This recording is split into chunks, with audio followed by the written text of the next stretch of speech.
Bueno, hoy es nuestro último curso, como ya lo dijo recién Claudia y todos, estamos muy contentos de haber hecho este curso de, en Brasil y importante no solamente para los brasileros, las brasileras y para toda América Latina, ¿no? El triunfo de Lula va a ser un efecto importantísimo, económico, financiero, sobre todo social, en toda nuestra región. Así que yo, sin más palabras, porque hoy vamos a tener varias palabras previas que empiecen los profesores, le pedimos paciencia por los acontecimientos, esto que estamos nombrando, y por ser también nuestra última clase del curso, que lo va a moderar Juan Pablo Futé. Por el Instituto Lula, como Marcio Pochman está en Río de Janeiro en una actividad importante, saben que están todos hoy brasileras y brasileros abocados a esta segunda vuelta del 30 de octubre, pero está Tamires Sampaio, seguramente por allí que es directora del Instituto Lula, que va a decir unas palabras en referencia a estos temas que estamos conversando y a la última clase del curso.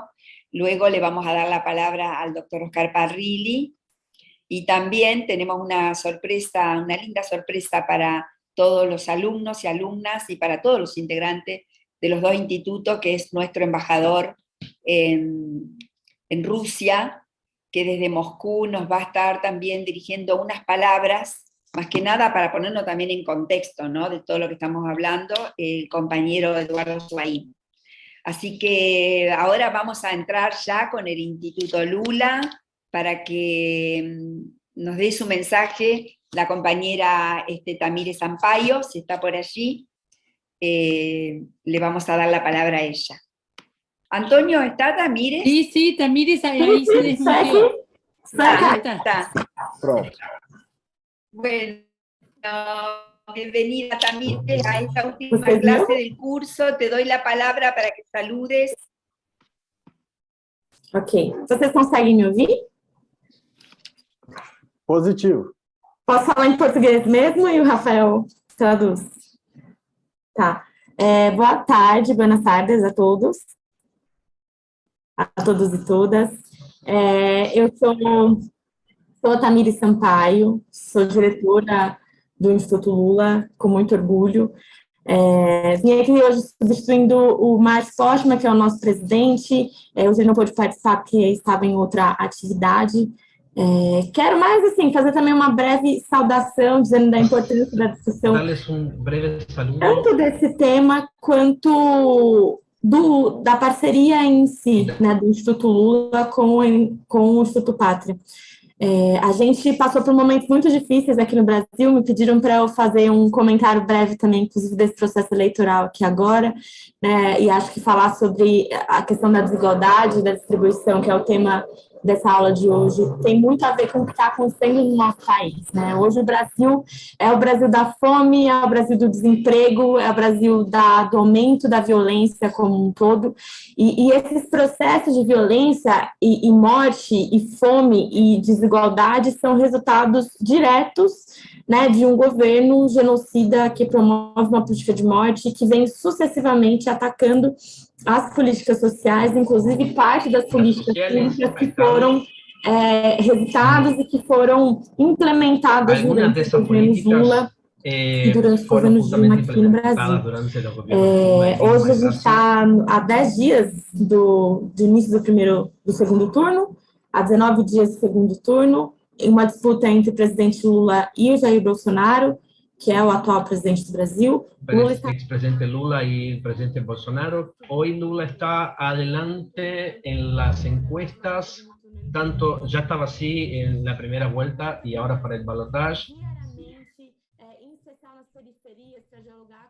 Estamos haciendo un fuerte esfuerzo para presentar nuestro proyecto, principalmente a las comunidades más pobres, mostrando a la población las políticas que se implementaron, todo lo que se hizo y que es posible construir un país de esperanza, que es la pauta de la campaña de Lula, darles, como ya ha sido así, con el trabajo que ya habíamos empezado en los gobiernos de Lula y Dilma, volver a promover la entrada en la educación de calidad, en la salud, favoreciendo la clase trabajadora con todos los retrocesos que han habido durante el gobierno Bolsonaro. Por otro lado, necesitamos denunciar todas las mentiras que están intentando ponerles a la población acá y a su vez proponer nuestro proyecto y mostrar que sí es posible construir un nuevo proyecto de combate al hambre, a la pobreza, a la desigualdad. Nosotros del Instituto no nos involucramos directamente con el proceso electoral. Sí, con la parte de articulación de políticas públicas, y para nosotros esa participación junto con el Instituto Patria es enorme, es muy importante. Esperamos poder ampliar ese tipo de iniciativa. Y particularmente quiero conocer el trabajo de ustedes acerca del feminismo. Me encantaría que me cuenten y podamos hablar de eso más adelante, como también tantos otros temas, ¿no? Cuento uno mío en particular. Es eso, no la quiero hacer muy larga, les deseo una excelente clase, no voy a poder estar hasta el final, tengo otra reunión en un rato, pero les quería dejar mi enorme agradecimiento, que esta iniciativa se repita en conjunto, y gracias por sus votos de esperanza, porque el 30 de octubre podamos sacar este proyecto genocida y construir un país de igualdad, de esperanza, de amor y de la generación de trabajo y de los movimientos como en general. Así que muchas gracias a todos. Hola. Boa tarde a todos. Oscar Padrilha, o presidente do Instituto Pátria e é senador nacional pela província de Neuquén. Muito obrigado. También del Instituto Lula, hoy estamos terminando este curso sobre la revisión de los organismos financieros internacionales y bueno, creo que es muy bueno para nosotros poder analizar, debatir, discutir estos temas y sobre todo formarnos en cuáles son las acciones de gobierno que tenemos que llevar adelante para que tengamos un mundo más amigable o más cercano a las necesidades de nuestros pueblos y a las necesidades de nuestras comunidades. Cristina, la presidenta honoraria del Instituto Patria y es presidenta de la Nación, actual vicepresidenta, Cristina Fernández de Kirchner viene insistiendo hace bastante tiempo, ya desde hace prácticamente 3 años, cuando en el primer discurso que dio allá por el año, o más, creo que fue el 2017, ante los parlamentarios europeos comenzó a hablar de la insatisfacción democrática. Son todos los países que hoy abrazamos la democracia como un estilo, como una forma de vida, de resolver nuestras diferencias internas, de resolver nuestros conflictos, y fundamentalmente a través de la participación del pueblo, a través de su voto, decidir quién nos gobierna. Debemos de tener muy presente que esto no tiene que ser solamente una mera formalidad. Esta democracia tiene que servir para cambiarle la vida a la gente. Si esta democracia no sirve para que nuestros pueblos, nuestros jóvenes, nuestras mujeres, nuestros niños vivan mejor, tengan futuro, tengan esperanzas, se termina transformando solamente en una actividad que beneficia a los políticos, que beneficia a los periodistas, muchas veces a los grupos de poder, porque son políticos que se subordinan y claudican ante los grupos de presión, a los grupos económicos, y terminan en definitiva tomando medidas de gobierno que para nada le modifican la calidad de vida y le generan expectativas y esperanzas a nuestro pueblo. Y en esto tiene mucho que ver la actividad de los organismos financieros internacionales, que muchas veces imponen, condicionan y limitan las posibilidades de nuestros gobiernos. Yo simplemente quería decirle estas palabras, decirle que estamos muy orgullosos de este curso, y bueno, que esperamos que el año que viene, con Lula presidente, podamos desde la Argentina y desde Brasil retomar ese camino que en su momento iniciaron Néstor Kirchner, Chávez, Lula, Correa, Evo, en Latinoamérica, y fueron dando nuevos organismos internacionales como UNASUR, y además le pusieron un límite a alguien que ha sido permanentemente una pesada herencia que han tenido nuestros pueblos, que fue al Fondo Monetario Internacional. Todos recordamos el 2005, tanto como Lula como Kirchner le dijeron basta al Fondo Monetario Internacional, pagándole lo que se debía y evitando así que sigan influyendo en nuestras políticas. Hoy, lamentablemente, en la Argentina hemos vuelto a esa situación y estamos nuevamente bajo la tutela y bajo los condicionamientos del Fondo Monetario Internacional.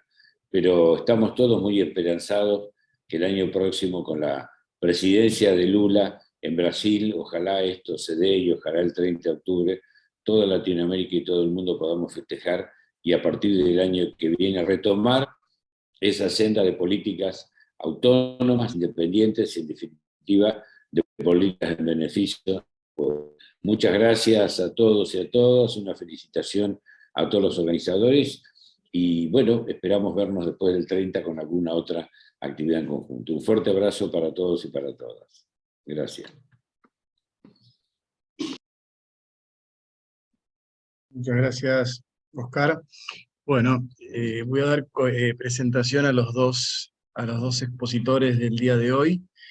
En primer lugar, expondrá el doctor Otero, quien es contador público de la Universidad de Buenos Aires, donde también ha hecho un magíster en Administración Pública, y actualmente es profesor regular de esa misma casa de estudios y de la Universidad Nacional de Moreno. En su función pública ejerce como subdirector general de grandes contribuyentes de la AFIP, que en Argentina es la Administración Federal de Ingresos Públicos, una administración que recauda los tributos, y luego, a continuación, tendremos a la compañera y doctora en Economía, Esther Duke, por el Instituto Lula, quien se ha desempeñado como economista y ha efectuado un doctorado en Economía de Industria y Tecnología por la Universidad Federal de Río de Janeiro en el año 2006. Sin más trámite, vamos a dar comienzo a la cuarta clase y última del Seminario Internacional entre Instituto Patria e Instituto Lula, en donde abordaremos el tema de las políticas fiscales en la región hacia una mejor y mayor distribución de la riqueza. Así que, Alejandro, bienvenido al Instituto Patria, y te damos la palabra para que inicies tu disertación. Bueno, muchísimas gracias, Juan Pablo. Buenas tardes a todos y a todas. Es un gusto para mí estar siendo parte de esta iniciativa, que saludo porque me parece que es muy conveniente y oportuno todos los esfuerzos que hagamos para mejorar nuestra formación y potenciar nuestra capacidad de conocimiento y de gestión para cuando nos toca ejercer la función de gobierno, poder hacerlo con mayor eficacia en pos de atender a los intereses de los sectores populares, cuestión que esperemos pronto sea y se convalide en la segunda vuelta con un triunfo nuevamente del compañero Lula allá en Brasil. Dicho esto, voy a intentar compartir pantalla para ver si podemos. Ahí creo que se está viendo bien. Sí, se ve muy bien, Alejandro, se ve muy bien. Perfecto, te agradezco entonces.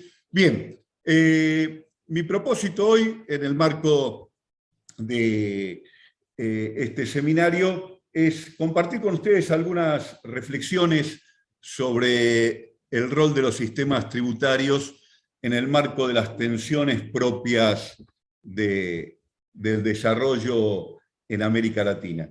Y para poder desarrollar este tema me voy a valer de algunos cuadros con algunos números y de algunos indicadores simples que espero me permitan fundar mejor desde el punto de vista cuantitativo aquello que pretendo argumentar y compartir con todos ustedes. Algunas cuestiones previas. Me voy a referir a las tensiones del desarrollo y por ahí conviene precisar un poco este concepto. El concepto de desarrollo es un concepto muy conocido en ciencias sociales, desde mediados del siglo pasado en adelante, con momentos de mayor intensidad y otros con un cierto reflujo, ha estado presente en el marco de los discursos sobre las ciencias sociales, y es un concepto que básicamente alude o nació para distinguirse del concepto típico de crecimiento económico. El concepto de desarrollo incorpora otras dimensiones, además del crecimiento económico, comprende al crecimiento económico, pero incorpora otras dimensiones que hacen a aquella promesa de igualdad que tendencialmente propone todo orden democrático, ¿verdad? Y entonces supone que el crecimiento va acompañado de una cierta distribución igualitaria de los beneficios de ese crecimiento y va mejorando el bienestar y la calidad de vida del conjunto del pueblo. Como noción, el desarrollo alude a esa idea o remite a esa idea. En la tradición política de la Argentina, al desarrollo lo nombramos como justicia social.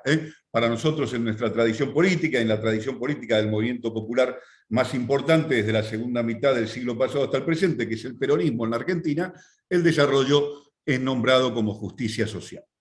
Ahora bien, el desarrollo, que es algo que han logrado o han mejor logrado algunos pocos países a lo largo de su historia, al menos en Occidente, y que la mayoría tiene todavía como aspiración, el desarrollo parece tener una precondición, es decir, una condición previa a su concreción. Y esa precondición tiene que ver con la capacidad del Estado para apropiar de modo legítimo y sustentable una porción de la riqueza que generan los mercados para poder financiar el desarrollo. Dicho de otro modo, no hay ninguna experiencia exitosa en el mundo de desarrollo que no haya logrado resolver una cuestión política de primer orden, como es la de conseguir la capacidad de apropiar legítimamente por parte del Estado una porción de la riqueza que genera la economía para financiar ese proceso de desarrollo. Es decir, que la apropiación de una porción de la riqueza por parte del Estado para financiar el desarrollo no es una cuestión de revanchismo de clase, ni una cuestión moral, ni es tampoco una cuestión de resentimiento. Es sencillamente una precondición del desarrollo. Tercera cuestión. A lo largo de la historia del capitalismo moderno, a lo largo de la historia, decíamos, al menos del desarrollo de la segunda mitad del siglo pasado hasta el presente, el Estado ha encontrado distintas maneras para resolver esa precondición de apropiar una porción de la riqueza para financiar el desarrollo. La nacionalización del comercio exterior y la banca, la nacionalización y explotación mediante empresas públicas o mixtas de los recursos naturales, la construcción y generalización en el acceso a bienes públicos, han sido distintas modalidades de resolver esta precondición o esta necesidad de apropiar en manos del Estado una porción de la riqueza que generan los mercados para financiar el desarrollo, donde el sistema tributario los impuestos han sido una más de las herramientas con las cuales el Estado resolvió esta condición. No han sido la única, han sido una más de las herramientas para resolver este desafío del desarrollo. Digo esto porque en el presente, y tal vez como resultado de uno de los triunfos culturales del neoliberalismo, parecería ser que hoy día el único instrumento que es considerado legítimo para apropiar una porción de la riqueza que generan los mercados y financiar el desarrollo es el sistema tributario, lo cual genera un cierto estrés sobre el sistema tributario que tiene que resolver por sí solo lo que antes el Estado resolvía con una batería más amplia de instrumentos y que en particular en países como los nuestros, los países de la América Latina, el impacto del neoliberalismo en el gobierno ha ido desmontando, ha ido desarmando y ha dejado al sistema tributario como si fuera el único legítimo capaz de apropiar una porción de la riqueza para financiar el desarrollo. Y último comentario previo. Aún así, se le cuestiona desde el pensamiento neoliberal al sistema tributario su capacidad, su legitimidad para intervenir en favor de la construcción de una sociedad más igualitaria, es decir, para intervenir y aportar a morigerar las asimetrías que en materia de distribución del ingreso generan los mercados de modo creciente, tal como bien conocemos en los países de la América Latina. En el pensamiento tradicional, ortodoxo, neoclásico, quien está llamado desde la política fiscal a resolver las asimetrías que en materia distributiva generan los mercados es el gasto público. Y no cabe duda que el gasto público tiene mucho por hacer en las sociedades modernas en morigerar, en atenuar, en disminuir las asimetrías que en materia distributiva generan los mercados. Pero también el sistema tributario tiene algo que hacer en este sentido. Las pretensiones de neutralidad que tienen algunos para con el sistema tributario en materia distributiva parecen más bien coartadas para mantener el status quo que un pensamiento de corte racional o científico. Dicho de otro modo, lo que estoy diciendo es que desde el lugar que yo hablo, tanto el gasto como el sistema tributario, tanto el gasto público como el sistema tributario, ambas dimensiones de la política fiscal, una de las herramientas más potentes que tienen los estados modernos para intervenir en la economía hoy día, ambas tienen incidencia en materia distributiva. Y no usar o pretender no usar el sistema tributario, insisto, en ese sentido, no es más que una forma de convalidar el estado presente de las cosas. Bien, dicho esto como cuestiones previas, y tal como les decía al principio, voy a valerme de una serie de números para, en principio, ver cómo nos está yendo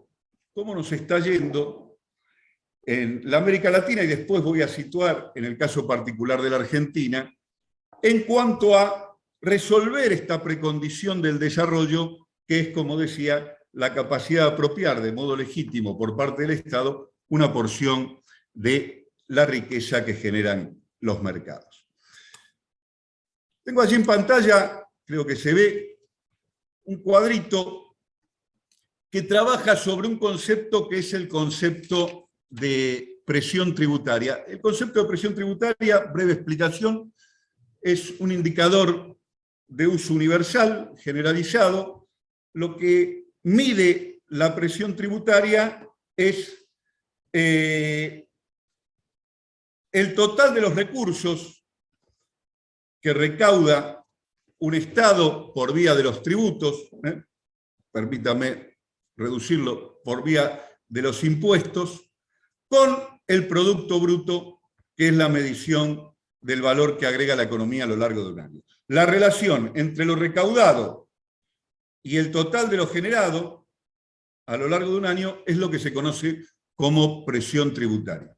Y eso se mide de modo que nos da un porcentaje en relación al Producto Bruto. Lo que nos dice la presión tributaria es cuánto de la riqueza generada a lo largo de un año en un país apropia el Estado por vía de los tributos. Es un primer indicador muy simple de uso universal, y como es de uso universal, nos permite trazar en este mismo gráfico, que tenemos en el eje vertical el porcentaje de presión tributaria, y en el eje horizontal el paso de los años, arranca en 1990 y llega hasta el presente. Hay varias líneas ahí, pero para verlo muy rápido, las líneas oscuras que están más arriba, por decirlo así, la punteada y la guionada, nos dan el porcentaje de presión tributaria que tienen o que han tenido desde 1990 hasta el presente los países más desarrollados. Más abajo, de nuevo con una línea guionada en un color gris, tenemos el porcentaje de presión tributaria que tienen los países de la América Latina y el Caribe en promedio y los países emergentes. Y en la línea celeste, con una línea celeste cortada cada tanto por círculos, es que tiene o ha tenido la Argentina a lo largo de este periodo. Como se puede ver claramente, y no hace más que evidenciar lo que ya sabemos, en términos de presión tributaria, insisto, en términos de capacidad de apropiar una porción de la riqueza de modo legítimo a través de los tributos, los países más desarrollados tienen o han tenido cierta estabilidad desde fines del siglo pasado hasta el presente, con una presión tributaria que ronda los 35 puntos promedio, hay algunos que están más arriba, otros que están un poquito más abajo, 35 promedio del Producto Bruto Interno, mientras que para los países emergentes, y en particular de la América Latina y el Caribe, esta presión está bastante por debajo, si bien empezó mucho más abajo, ha ido tendencialmente creciendo a lo largo de estos años, hasta situarse unos 10, 11 puntos por debajo del promedio de los países más desarrollados. Y como vemos, la Argentina en la actualidad prácticamente equidista de ambos, ¿no? Equidista de ambos, y ha tenido un salto muy importante de 2003 en adelante, en particular desde el inicio del gobierno de Néstor Kirchner. Los gobiernos de Néstor y Cristina han tenido un impacto al alza en materia de capacidad de financiamiento del Estado vía tributos o de apropiación de una porción de la riqueza vía tributos de un modo legítimo a lo largo de este periodo. Algunas tendencias que se observan acá y que conviene explicar con algunos comentarios muy rápidos, sin perjuicio de que después en las preguntas podemos profundizar todo lo que ustedes quieran.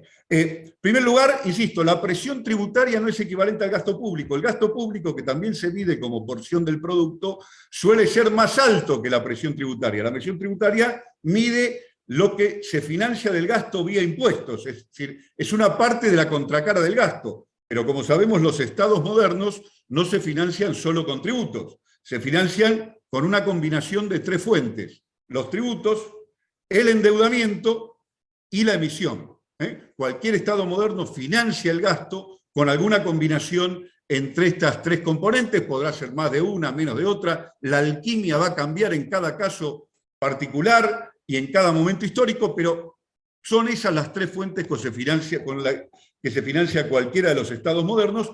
Una es la presión tributaria y, por lo tanto, insisto, no confundir presión tributaria con gasto público, que la magnitud del gasto suele ser mayor que la de la presión tributaria por la incidencia o disponibilidad de estas tres fuentes que decíamos.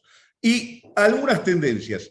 La estabilidad o relativa estabilidad entre los países centrales, los países desarrollados, con una leve tendencia a la baja, si ustedes quieren, tiene que ver con fundamentalmente el impacto que ha tenido el neoliberalismo, sobre todo en materia de impuesto a las rentas, disminuyendo los tipos impositivos sobre las empresas y trasladando el peso del impuesto a las rentas sobre las personas humanas. Y pese a un discurso fuertemente cuestionador de la presión tributaria y de un reclamo a disminuir la presión tributaria en los países centrales, como se verifica en la tendencia histórica, la tendencia ha sido a la estabilidad. Es decir, se habla más, se cuestiona más de lo que efectivamente el neoliberalismo ha logrado en materia de disminución de la presión tributaria. En el caso de los países de la América Latina, como se observa, lo que hay no es una tendencia a la estabilidad, sino una tendencia al crecimiento. Y un crecimiento bastante importante, porque en los años 90 la presión tributaria estaba en el orden de 15 puntos del producto, y hoy llega a los 23, es decir, que ha multiplicado por 1,5. Ha crecido un 50% la presión tributaria promedio, y esto tiene que ver básicamente con dos cuestiones: con la modernización de los sistemas tributarios de América Latina y con una mayor capacidad de eficacia en combatir el fraude y la evasión por parte de los países de la América Latina y los países como los nuestros. La Argentina ha tenido un impacto muy por encima de este promedio, como se ve allí, y tiene que ver tanto con las mismas características que se señalaban para América Latina, pero también con algunas medidas muy importantes de política tributaria, básicamente dos. Una fue la extraordinariamente acertada decisión del gobierno, el primer gobierno de Cristina, de volver a nacionalizar el sistema previsional, que había sido en los 90 privatizado a través de los sistemas de las aseguradoras previsionales, y esto volvió a nacionalizarse. Entonces esos recursos que estaban en manos de corporaciones privadas pasan a engrosar las arcas del Tesoro para financiar desde el Estado la previsión social. Y la otra medida fuerte de política tributaria fue la incorporación de los gravámenes sobre el comercio exterior, aprovechando la ola desde principios de este siglo al alza del precio de las commodities para tener un mayor nivel de recaudación. Como se ve acá, ha habido una disminución desde el año 2015, que pega acá como un pequeño valle, tiene que ver con la incidencia del gobierno neoliberal anterior, que disminuyó la presión tributaria en algo más de 1,5 puntos. Esto se ha recuperado en 2020, ahora lo vamos a ver mejor en parte, y a cambio, como sabemos dramáticamente los argentinos, ha incrementado brutal e inéditamente el nivel de endeudamiento, como bien decía recién el compañero senador Oscar Parrilli, volviendo a traer a escena al Fondo Monetario, del cual la Argentina, de la mano de Néstor Kirchner, se había liberado, como bien decía Oscar recién, en el año 2005. ¿Qué quiero decir con esto? En la América Latina y en la Argentina, cada peso que no se recauda es un peso de endeudamiento. O, si cada peso que no se recauda se compensa con un peso menos de gasto, es un peso de deterioro en el bienestar del conjunto. Si no afecta al gasto, afecta al endeudamiento. Las dos alternativas a cada peso menos que se recauda son malas. Dicha esta cuestión básica, es en este marco que se da el debate en los países como los nuestros en torno a si esta presión tributaria es alta o es baja. El neoliberalismo insiste con que la presión es alta, cada vez que le toca gobernar, disminuye o busca disminuir de distintas maneras la carga impositiva. Si uno busca estadísticas, va a encontrar estadísticas que puedan poner en evidencia que es alta y estadísticas que puedan poner en evidencia que es baja. Lo que no admite discusión es para quién es alta o baja la presión tributaria. Y me voy a valer ahora de otra presentación de otro gráfico, que es este que está allí. Ahí, vuelvo un segundo.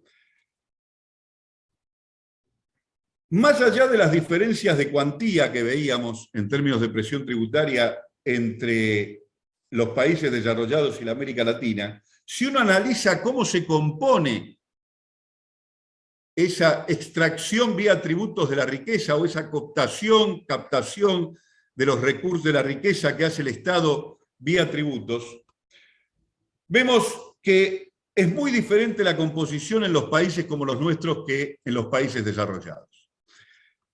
Los impuestos llamados indirectos, los impuestos al consumo, los impuestos que pagamos todos en lo que consumimos, prácticamente explican el 50%, esta parte negra de la barra, el 50% de lo que logran recaudar nuestros estados en materia tributaria, mientras que en los países desarrollados es un tercio. A cambio, los impuestos sobre las utilidades y las propiedades, estos celestitos y rojos, son mucho más importantes en los países centrales que en los países como los nuestros. ¿Qué indica esto? Esto indica algo que conviene tener muy presente cuando hablamos de desarrollo. No se trata solo de mejorar la capacidad de capturar una porción de la riqueza por parte del Estado para financiar el desarrollo, sino también de dónde proviene esa riqueza que los mercados generan y el Estado capta. No es lo mismo si provienen del conjunto de los consumidores que si provienen de aquellos que tienen rentas, utilidades y propiedades. Es decir, para decirlo de manera coloquial, no es lo mismo si provienen del conjunto del pueblo que si provienen de aquellos que apropian una porción diferenciada y mayoritaria de la riqueza. Los efectos económicos y sociales son completamente diferentes.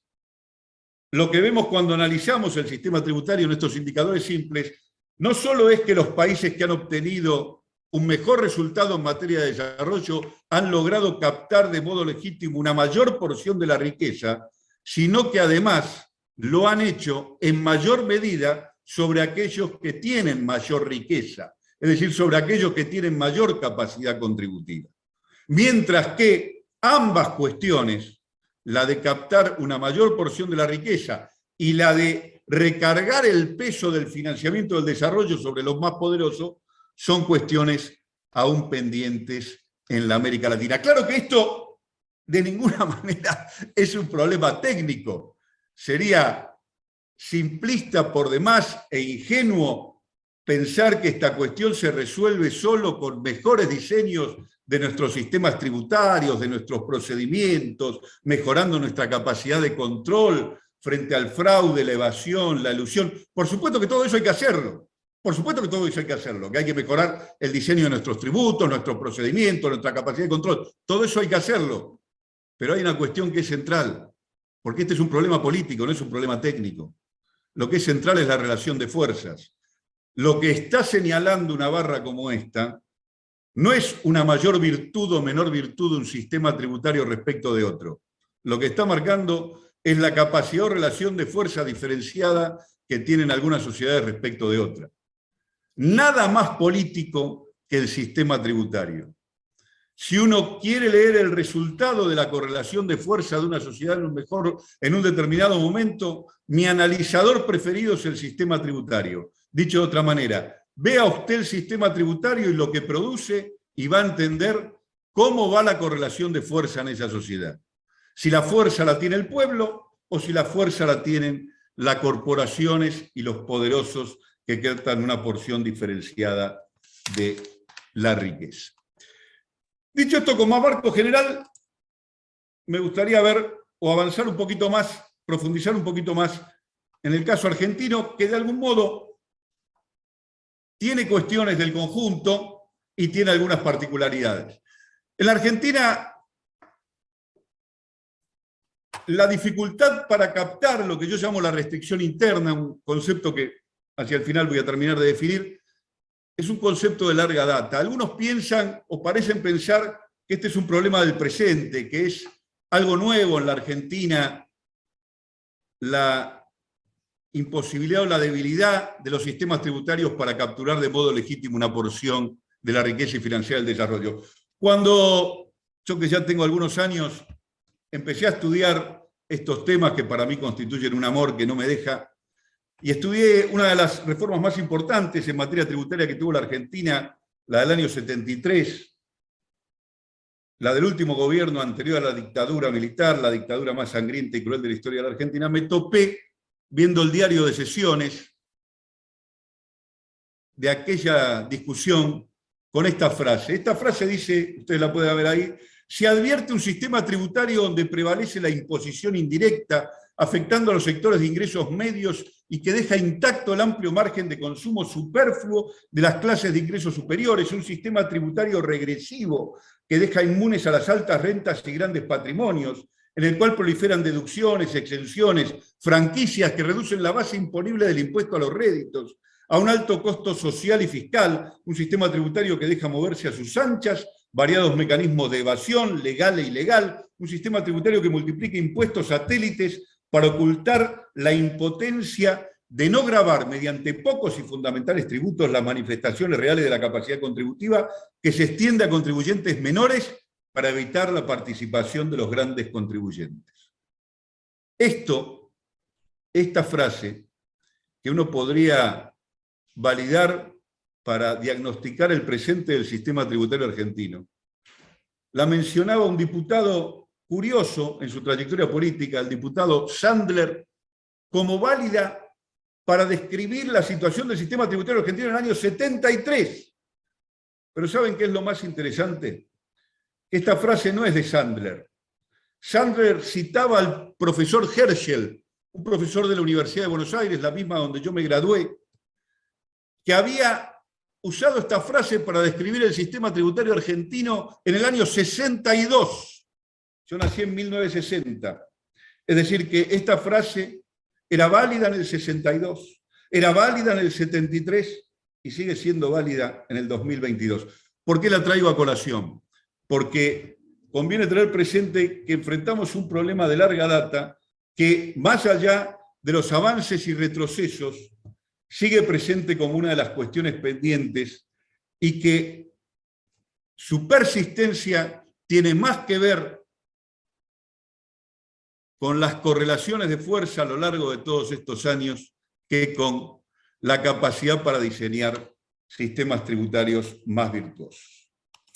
Siendo al presente, voy a pasar esto, la Argentina es un país federal, como es Brasil, pero distinto en el término del federalismo de Brasil. La Argentina es un país que se ha ido construyendo a lo largo de los años sin alterar el pacto federal original, que es el de distribución de competencias tributarias.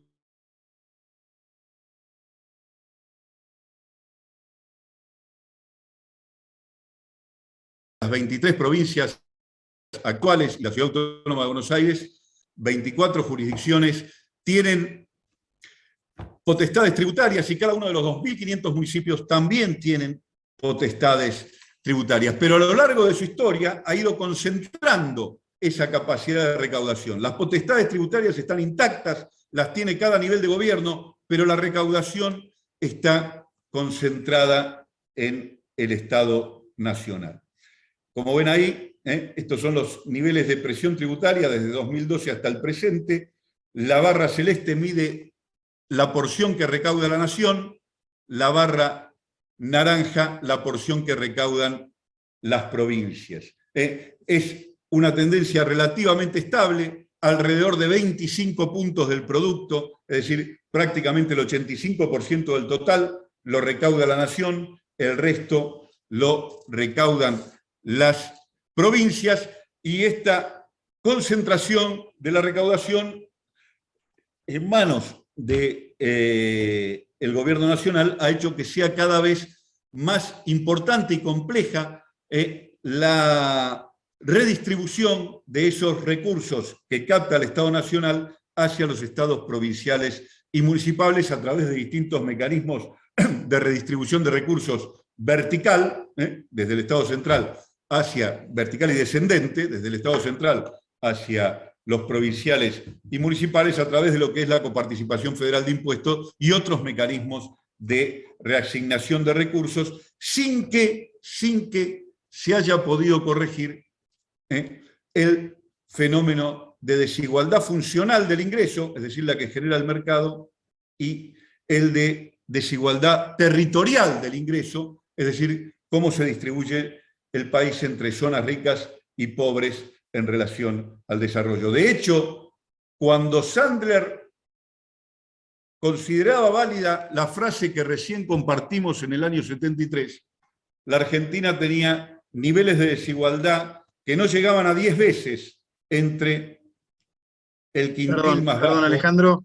Sí. Perdón, Alejandro. Si podés ir redondeando por una cuestión ¿Cómo no? de tiempo. Te agradezco. Bueno, gracias. Voy rápidamente. Digo, entonces, que la Argentina tenía niveles de desigualdad más bajos que lo que ha alcanzado hasta el presente. Paso esto, entonces digo, y si uno tuviera que señalar, bueno, ¿qué es lo que dificulta esta cuestión y qué es lo que tenemos que enfrentar los gobiernos populares en materia de resolver esta precondición del desarrollo, que es la de capturar una porción de la riqueza de modo legítimo para financiar el desarrollo? Bueno, hay hoy un fenómeno mundial que se agrava en lo local, fenómeno mundial que tiene que ver con el impacto de los paraísos fiscales y el de la economía digital,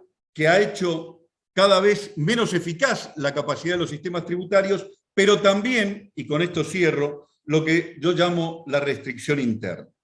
En países como los nuestros, y en particular en la Argentina, está muy estudiado el fenómeno de la restricción externa. La restricción externa alude al fenómeno que los economistas reconocen cuando el crecimiento económico en países como los nuestros, con industria desintegrada, reclama dólares en mayor medida de lo que es capaz de producir y produce estrangulamiento en la balanza comercial y el sector externo, porque la demanda de dólares para financiar el desarrollo es mayor a la que es capaz de generar. Pero existe un fenómeno menos trabajado, que es el que me gusta llamar restricción interna. Y la restricción interna alude a la capacidad exitosa que tienen de resistir los sectores con mayor capacidad contributiva, la eficacia del sistema tributario y otros medios para capturar una porción de la riqueza para financiar el desarrollo. No hay ninguna posibilidad de construcción de una sociedad más igualitaria, más justa, mejor desarrollada en países como los nuestros, si esa restricción interna no logra ser resuelta y superada por parte de un Estado que logra apropiar de modo legítimo y sustentable una capacidad de la riqueza para financiar el desarrollo. Y cierro acá entonces y dejo a las preguntas lo que quedó por decir. Muchas gracias, Alejandro, por tan claridad en la exposición, que sí, en breve vamos, después de la exposición de la docente brasilera, vamos a ir a una sección de preguntas, pero ahora hacemos un breve intervalo para recibir a Eduardo Soaín, que como todos saben es embajador argentino en Rusia y miembro de la Comisión de Política Exterior Soberana. Eduardo, es un placer y un honor tenerte en el Instituto Patria. Escuchamos tus palabras. Muy brevemente, no sé si me escuchan, ¿sí? Sí, perfectamente. ¿Me escuchan muy bien? Bueno, aquí en Moscú, ya cerca de la 1 de la mañana, tengo el honor y también la enorme responsabilidad de estar representando a la Argentina en un lugar donde creo que se está reconfigurando el mundo que viene y que está muy relacionado al curso que ustedes están haciendo. Quiero decirles también a los alumnos y a los presentes del Instituto Lula que tienen un excelente embajador de Brasil aquí también. Actuamos con una permanente coordinación, los latinoamericanos en general, pero especialmente el caso de esta embajada argentina con la embajada de Brasil. porque bueno, los tiempos que corren son muy difíciles y hay que afinar la organización, la coordinación entre nosotros para enfrentar, como digo, este momento que es histórico. Creo que nos damos cuenta todos que, como decía, el mundo se está reconfigurando a partir de eso. No sabemos en qué modo, cuál va a ser la forma, cuál va a ser la sustancia del nuevo mundo que viene. Todavía eso no lo podemos avisorar, pero sí estamos seguros que nada va a ser igual como era antes del 24 de febrero, que empezó esta operación militar especial, como le llama el gobierno ruso. Entonces, como digo, estoy en un momento clave y más adelante, no ahora porque por mis obligaciones y mis responsabilidades no lo podría hacer, pero más adelante tal vez podemos hacer un ciclo de charlas sobre este momento, ¿no? Y cómo nos tenemos que preparar. Brevemente, quiero decirles, hacer mención a una cuestión generacional. Yo soy de la generación que tenía la edad de muchos de los que están presentes cuando la Argentina fundaba la democracia, refundaba la democracia según la versión que queramos abonar.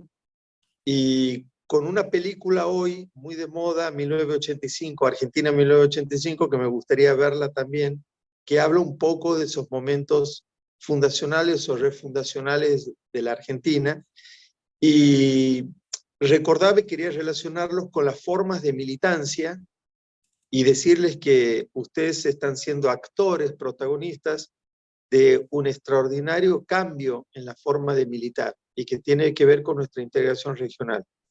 Cuando yo tenía la edad de algunos de ustedes, de los más jóvenes, no había este intercambio, no había esta cercanía.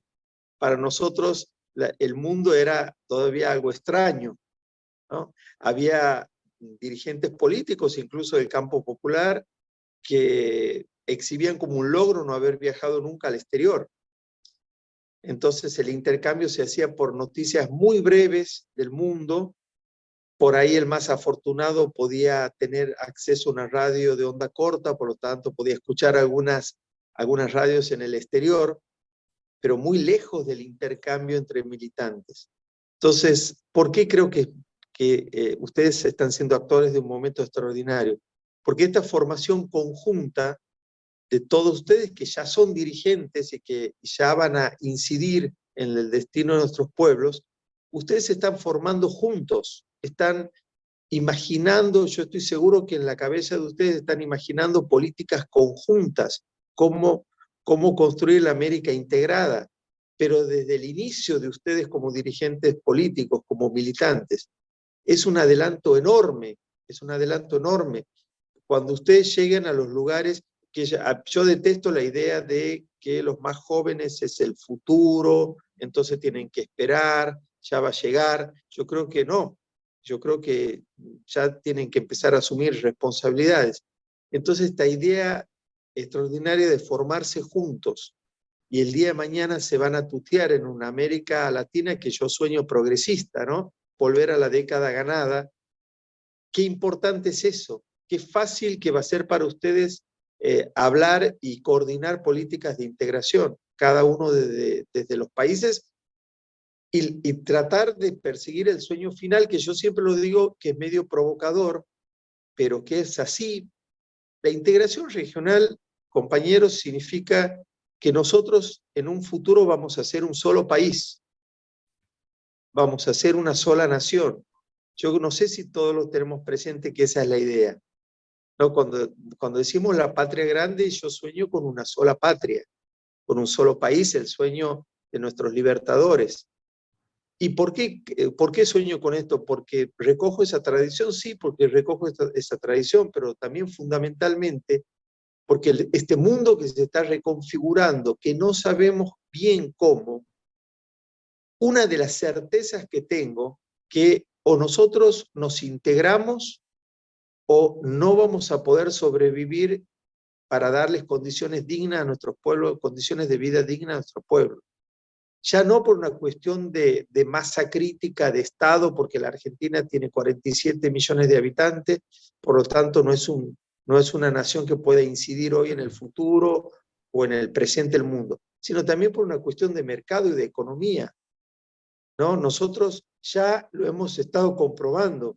Una cosa es cuando hablamos de nuestros países separados, otra cosa cuando hablábamos de Mercosur, de UNASUR, que yo sueño que se reconstruya, y cuando hablamos de Mercosur, es muy distinto la atención que nosotros atraemos del resto del mundo si hablamos de Mercosur o si hablamos individualmente de cada uno de nuestros países. Entonces, no solamente por una cuestión de fuerza y presencia políticas, sino que fundamentalmente también por una cuestión de volumen, de magnitud del mercado. Entonces, de nuevo, lo que decía el general Perón, el año 2000 nos va a encontrar unidos o dominados. Bueno, yo creo que sigue siendo vigente eso. Unión, integración para ese objetivo final de ser un solo país. Y entonces este intercambio entre el Instituto Lula y entre el Instituto Patria va a ser una escuela de dirigentes de esa sola nación que yo y creo que ustedes también sueñan y soñamos. Así que muchas gracias, sigan y les prometo, como digo, más adelante algún intercambio sobre este momento, como digo, histórico que que toda la humanidad está asistiendo y que espero que se resuelva de la mejor manera, pacíficamente, y en la posición de siempre la Argentina, ¿no? Que nos dejemos de matar unos a los otros. Muchas gracias. Muchas gracias, compañero Soaín, por tus palabras y por el mensaje que nos das, que sin duda es muy valioso para todos nosotros, tanto acá en el Instituto Patria como en el Instituto Lula, que sin duda debe ser un aprendizaje para nuestras regiones, lo que estás marcando. La verdad, muchísimas gracias por tu mensaje. Y bueno, sin duda, tomamos la palabra para continuar la agenda académica, si Dios quiere, ahora el 30 de octubre, cuando logremos la victoria allá en Brasil, ya sin duda iremos a esa, o trataremos de llegar a esa patria grande que mencionás. Bueno, voy a dar comienzo ahora a la siguiente expositora, la compañera Esther Duke. No sé si lo pronuncio bien, corregime por favor, compañera, porque bueno, buenísimo. Así que bueno, te cedemos la palabra y nuevamente gracias por tenerte con nosotros, compañera. Gracias, Juan Pablo. Pode dizer Dueck. Mas vou falar em português, acho que tem a tradução. Caso contrário, seria um portunhol. Então, nesse caso, acho melhor. Voy a hablar en portugués porque de lo contrario sería un portuñol, así que...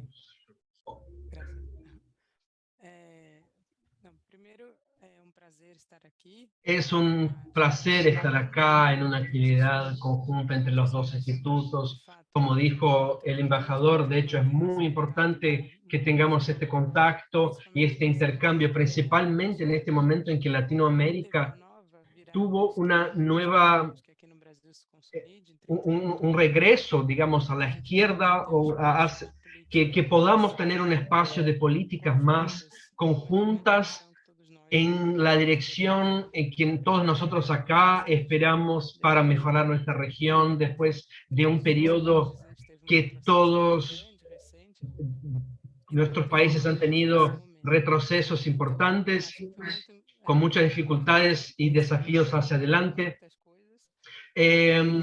Gracias a Alejandro, que en su excelente charla inicial ya habló de la parte tributaria, así que voy a concentrarme más en los gastos públicos, como para complementar, con lo cual estoy muy de acuerdo, de hecho, sobre la cuestión de la estructura política que nos presentaba Alejandro recién, y voy a mostrar algunos datos de Brasil que refuerzan esta visión. De hecho, en Brasil tuvimos nuestra carga tributaria bastante similar a la Argentina de actual, aunque la estructura, también la estructura interna es muy parecida, que explica muchas similitudes, pero en este momento,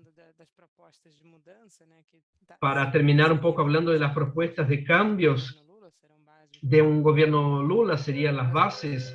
Pero creo que tenemos un momento histórico en Brasil muy relevante para el cambio en esa carga tributaria en su constitución y composición.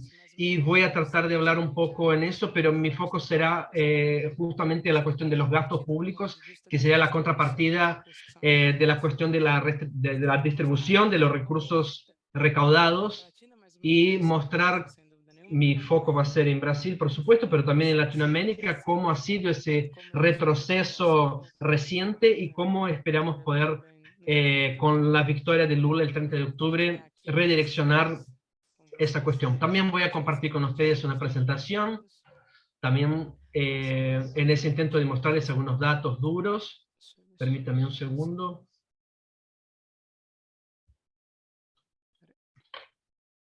Só um minuto que eu vou primeiro abrir aqui, depois eu vou compartilhar. Un segundo que voy a abrir primero y luego compartirles, me parece que va a ser más fácil. Vocês estão vendo a apresentação? ¿Pueden verlo? Sim, ótimo. Sí, sí, perfectamente. Ótimo. Acho que um dado que o Alejandro mostrou. Un dato que Alejandro mostró que era justamente la diferencia importante entre los países avanzados y Latinoamérica. Brasil tiene una carga bastante cercana a la Argentina, pero sabemos que el efecto en los países avanzados es muy centrado a partir, es muy específico a partir de la Segunda Guerra Mundial, como se puede ver en este gráfico. Y sabemos que eso solamente fue posible por una actuación del Estado que fue bastante fuerte después de la Segunda Guerra, que fue aumentando tanto la recaudación como los gastos públicos en sentido objetivando un proceso de distribución de renta relevante. Entonces hay un aumento muy fuerte después de la Segunda Guerra, como ella muestra en el gráfico. En el caso de Inglaterra, es bastante particular, pero los demás países también tienen ese aumento muy fuerte. Después Estados Unidos y Japón acompañan ese movimiento enseguida, son los puntos rojo y celeste. Luego la década de 80, eso se da vuelta, empieza un periodo de consolidación fiscal, pero que no se refleja en una caída en el rol del Estado, sino en un mantenimiento en los valores, como había puesto Alejandro anteriormente.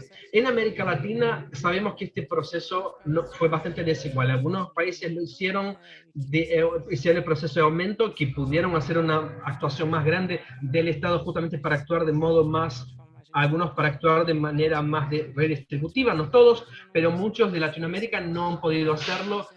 Los 20% promedio, como Alejandro había mostrado, son bastante distintos internamente. Uruguay tiene una carga más alta, otros tienen bastante más bajo, y con eso la política fiscal tendrá más o menos posibilidad de hacer modificaciones en la redistribución en cada país. Quería mostrarles un dato antes, que es este acá, para reforzar este punto.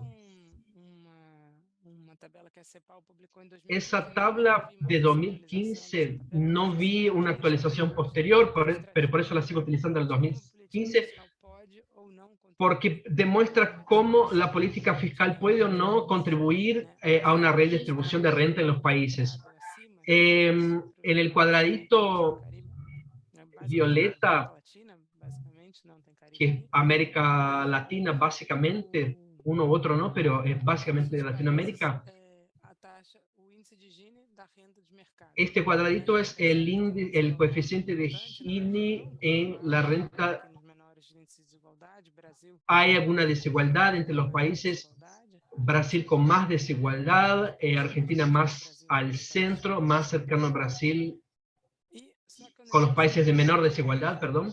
Pero cuando te fijas en el promedio de la región, el coeficiente de Gini es más cercano a la Unión Europea cuando se habla únicamente del coeficiente de mercado. La diferencia realmente es en la renta disponible, que es justamente la renta donde se sacan los...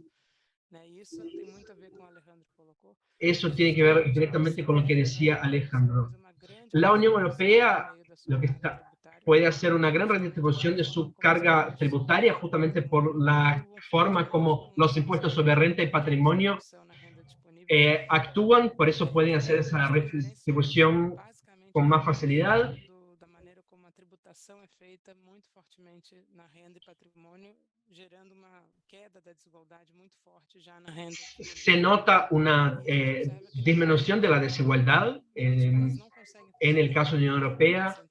En cambio, en Latinoamérica no se nota esa diferencia entre la distribución. Argentina y Brasil son una excepción, sí logran hacer una mejor distribución, pero son una excepción en el promedio de Latinoamérica, y eso es fruto, como decía Alejandro, de los impuestos sobre bienes y servicios más que en renta y patrimonio. Por lo tanto, hay un poco impacto redistributivo en nuestra carga tributaria. La bolita celeste que está abajo es si se agregan los gastos públicos de educación y salud que sí logran, de cierto modo, hacer una redistribución entre las clases en cada país. Ahí se notan los casos de Brasil, Argentina, Costa Rica y México. En el caso de Brasil es más grande esa redistribución que la propia Unión Europea, porque quien accede a los servicios públicos en Brasil son los más pobres. Hay servicios públicos para la población más pobre y servicios privados para la población más rica. Entonces, en el caso de Brasil y otros países como los nuestros, esa segmentación permite que los servicios efectivamente contribuyan en la redistribución, lo que no sucede tanto en los países más ricos. En ese sentido, la política fiscal tiene un rol central en esa redistribución, y como podemos observar por los países de la OCDE y Unión Europea, tiene un rol fundamental en mantener patamares más igualitarios de los que se notan en Latinoamérica. El promedio de Latinoamérica, que está acá, es el tercer punto desde la derecha. Vemos que hay muy poca redistribución a través del sistema tributario, como tampoco por los gastos públicos. Brasil es el que en este sentido logra hacerlo más. Justamente la Argentina, por tener las cargas tributarias más elevadas, también lo logra hacer por medio de los gastos públicos, logra hacer esa redistribución. En el caso brasileño, pero también en otros países de Latinoamérica, si nosotros tenemos un problema tributario y hay toda esa discusión política puesta por Alejandro sobre las dificultades de modificar de modo permanente esa redistribución, en el caso brasileño hubo un ataque muy fuerte a los gastos públicos que hacían una redistribución más relevante en Brasil. Y estamos justamente en ese momento en Brasil en un punto bastante importante, bisagra, que representa justamente la capacidad del Estado en seguir mejorando o no, o retrocediendo, como sucedió desde el golpe de 2016. Ese retroceso ha sido muy rápido, sobre todo lo que se hizo a lo largo de décadas, incluso siglos en Brasil, para lograr estructurar un Estado que trabajara de manera más redistributiva. Entonces, volviendo al caso específico de Brasil, justamente lo que me gustaría exponer a ustedes, aunque quizás muchos ya conozcan, pero quizás no tanto, en Brasil tuvimos un Estado desarrollista entre 1930 y 1980, pero que ha sido muy concentrador de rentas, concentración de riquezas, perdón. Recién en 1988, con el estado de bienestar en Brasil, se llega a ese estado de bienestar en Brasil, que fue de a poco reglamentado de modo que, y tuvo un gran crecimiento en los gobiernos de PT, de Lula y de Dilma, aunque siempre con un conflicto bastante fuerte con las políticas macroeconómicas. No es de casualidad que en 88 está ese estado de bienestar y en 89 justamente entra un estado neoliberal. En ese momento, la entrada de Collor el presidente Collor, como sabemos, ese intento de, ese intento de lograr esa redistribución siempre ha sido frenado, dificultado por los intentos neoliberales en esta región. Este desequilibrio entre lo tributario, un lado muy concentrador y otro de transferencias a través de servicios públicos, que ha sido implementado no siempre en la velocidad necesaria. Esa composición en Brasil que estamos observando, para que quede muy claro, transferencias públicas tienen un rol redistributivo. La tributación directa sobre renta y patrimonio tiene un pequeño efecto redistributivo, pero es más que compensado con la tributación sobre bienes y servicios. Entonces, la tributación como en general termina contribuyendo para la desigualdad, que son compensados por los gastos con salud y educación. Y estos datos acá son observados cuando se perciben los presupuestos anuales. Recién en 2017 se hizo ese nuevo análisis sobre el efecto del mercado. El nuevo dato no tengo, todavía no ha sido publicado, pero un sistema.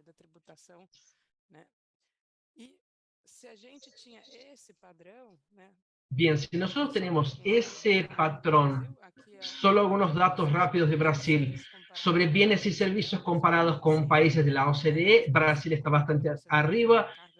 Comparado con la OCDE, Brasil tiene una carga tributaria muy fuerte de bienes y servicios, pero cuando miramos en comparación a la renta, la carga tributaria en Brasil es bajísima. Las ganancias de capital por persona física no son tributados. De hecho, es un ejemplo que empuja a Brasil tan bajo en ese gráfico de tributos sobre renta y patrimonio. En este gráfico se nota que cuanto más, la parte verde acá es justamente el porcentaje de la renta exenta de impuesto. O sea, este gráfico lo que está mostrando básicamente es que cuanto más se gana, menos impuestos se paga. En el periodo de 2004 a 2014, una de las cosas que las personas siempre, con que las personas tienen esa percepción de que con el presidente Lula eso no sucedió. Como decía Alejandro antes, eso no es algo que lo cambia a un presidente, tiene más que ver con la estructura.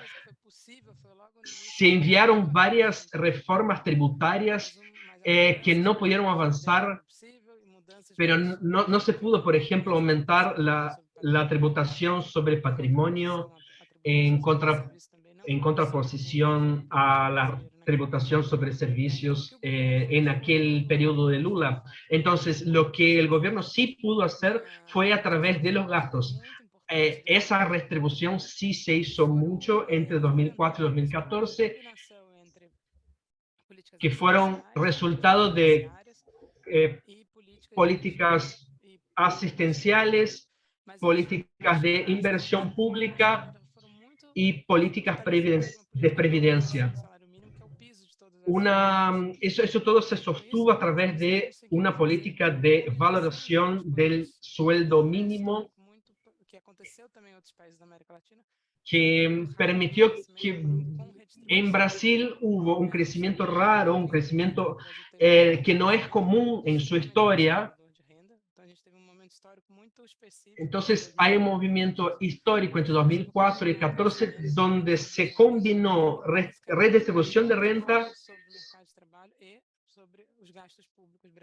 pero también un aumento importante de los gastos públicos, un crecimiento del consumo, una ampliación fuerte de la infraestructura social, urbana y también las propias actividades relacionadas a recursos naturales, que voy a hablar más enseguida. Pero los dos primeros dos primeros puntos fueron muy fuertes: el crecimiento del consumo y ampliación de la infraestructura económica, social y urbana en ese periodo. Entonces, la política fiscal tiene ese rol, además de la cuestión redistributiva, pero también de fomentar el crecimiento económico.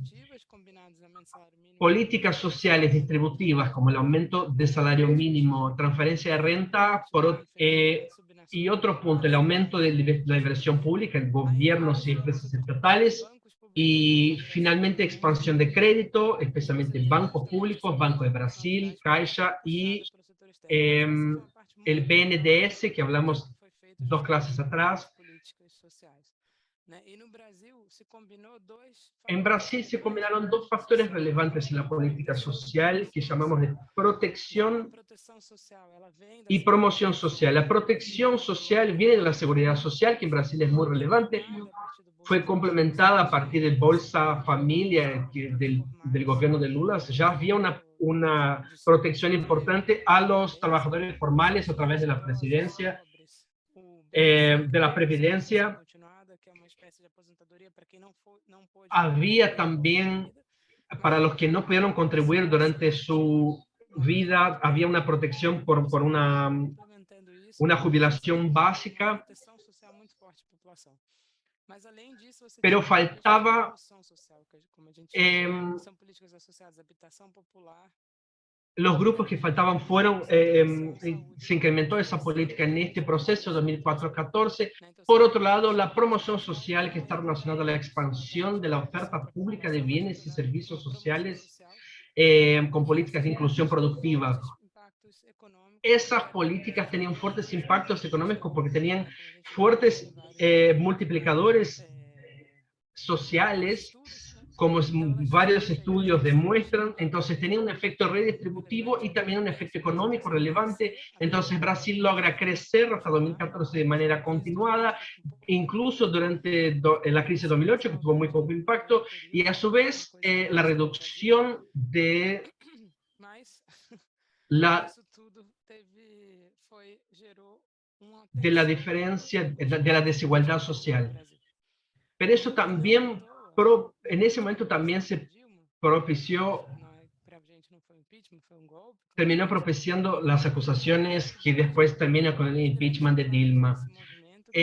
Los ataques en ese momento fue la propia política fiscal y de los bancos públicos. Dilma es sacada en mayo. El gobierno interino en ese momento envía una propuesta para una nueva regla fiscal tributaria que básicamente destruía la Constitución. La llamábamos como de caballo de Troya en ese momento, que ponía en la Constitución, que es lo que ellos llaman un techo de gastos, porque impide los gastos durante 5 mandatos presidenciales en los gastos públicos, tratando justamente de destruir la política fiscal como factor de redistribución de rentas en el país. Ese techo de gastos constituye, por lo tanto, una constitucionalización económica. Impide justamente que la economía sea conducida de acuerdo con visiones políticas que sean neoliberales. Lo que se hace en ese periodo en Brasil es tratar de reforzar aún más las reglas tributarias en sentido de mantener reglas en que el gobierno, la actuación del gobierno independa de la ocurrencia de poder, y una gran amenaza justamente a la amenaza del presidente Lula el próximo año, sé que esas reglas están todas vigentes. El actual gobierno hizo varios cambios puntuales, incluido este año 2022, logró aprobar una enmienda constitucional para hacer gastos extras justamente con intenciones electorales, solamente en un periodo de 6 meses, pero el año que viene la regla rígida vuelve a funcionar y sabemos que puede ser utilizada para la criminalización de la política fiscal en un gobierno de izquierda en Brasil. Y es justamente frente a ese hecho que estamos viendo un enorme retroceso en Brasil y en nuestra región por completo. Y hay reglas bastante rígidas en esta región que te impiden del punto de vista de la recaudación no se puede hacer la redistribución, y esas reglas también impiden muchas veces que el gasto sea hecho de manera redistributiva. Pero no quería enfocar tanto en Brasil, porque en Brasil tenemos justamente las reglas más fuertes de toda la región, como en este gráfico solemos decir que los países que fixaron en la Constitución ese gráfico es un chiste, en realidad es países que fijaron en la Constitución 20 años sin crecer el gasto económico, es solamente Brasil, el único en el mundo que lo ha hecho. Eso restringe, lo que está mostrando en este gráfico ahora, el crecimiento per cápita cuando se ve el gasto per cápita en nuestros países que tiene una renta per cápita más chica. Cuando ves ese dato, se nota que el gasto per cápita en nuestra región es muy bajo.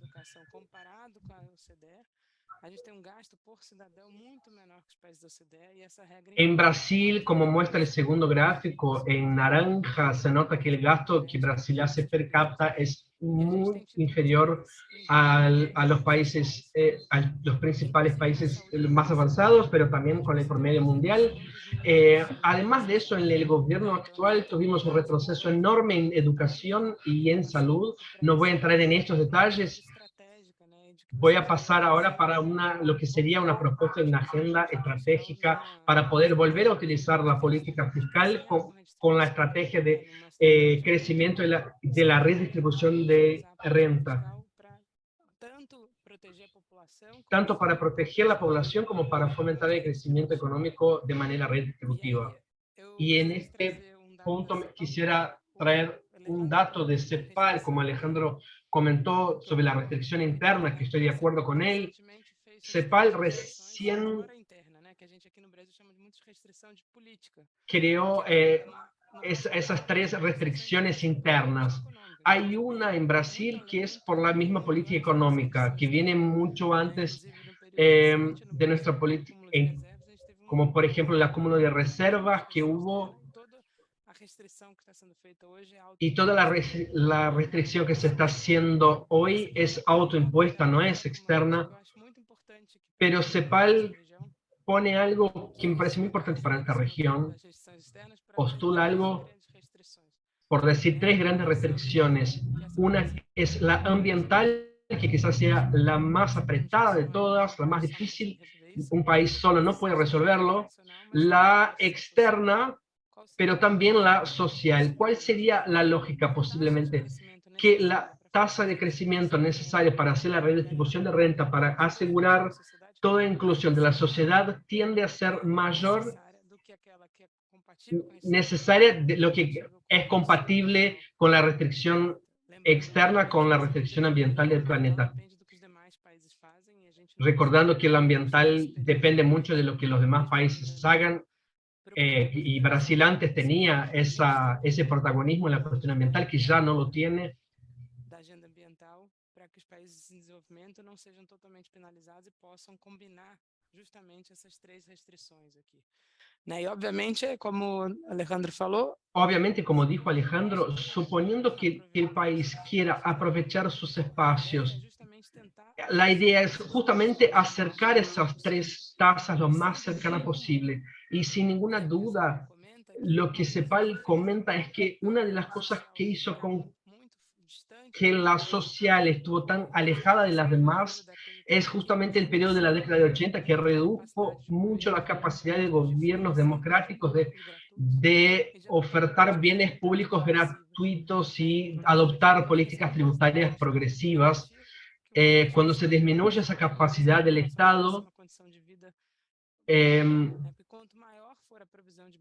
cuanto más grande la distribución de bienes gratuitos, menos es necesario crecer como país entero para que la población siga teniendo una vida mínimamente digna.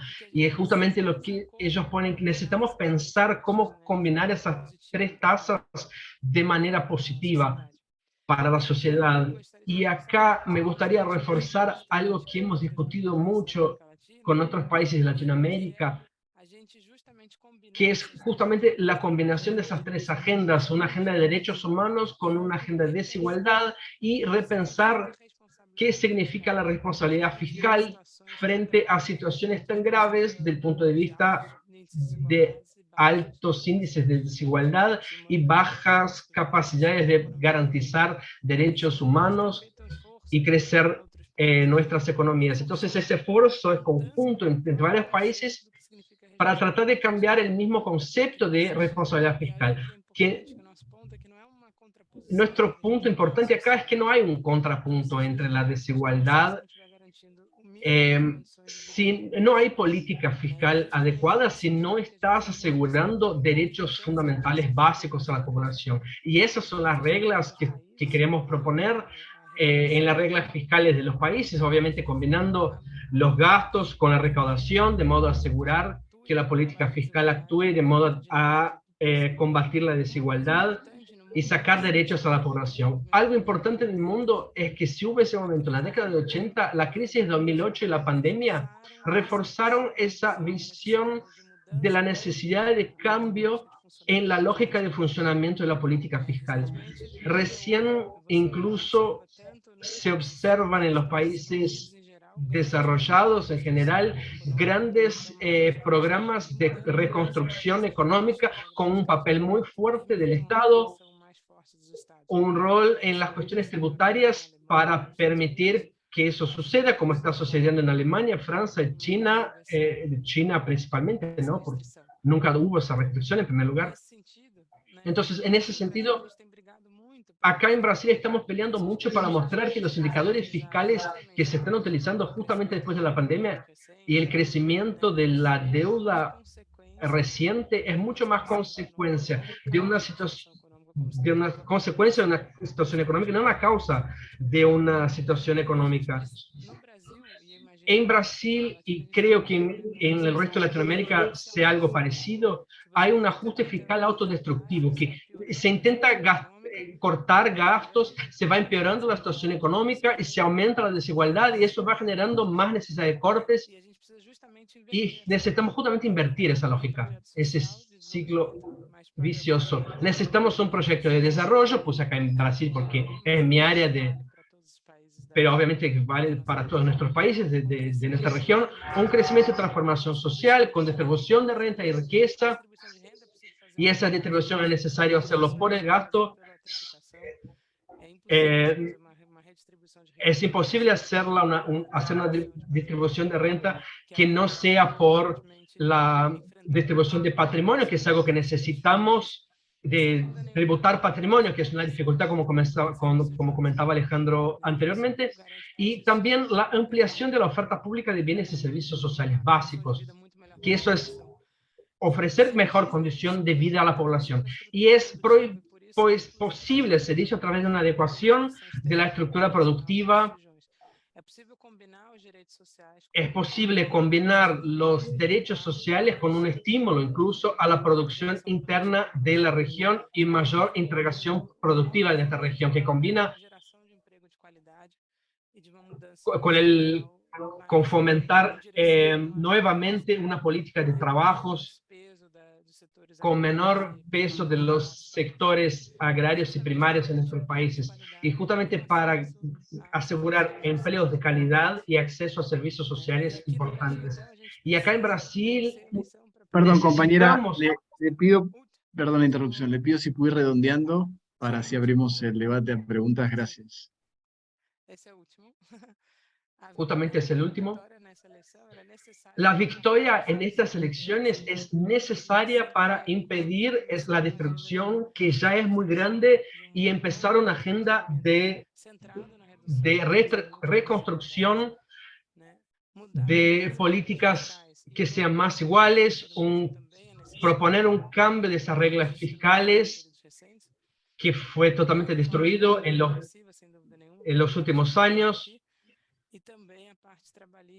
Y también la parte de la reforma, la legislación laboral, que el foco en Brasil fue asociado a la cuestión fiscal. Entonces, tenemos esa agenda que es necesaria para para que la política fiscal pueda volver a reducir la desigualdad. Muchas gracias. Muchas gracias, compañera.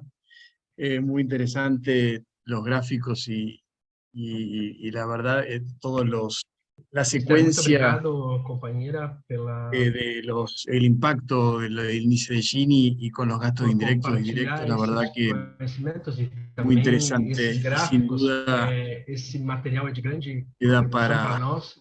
para profundizar y seguir debatiendo. Así que bueno, si les parece, vamos por una cuestión de tiempo.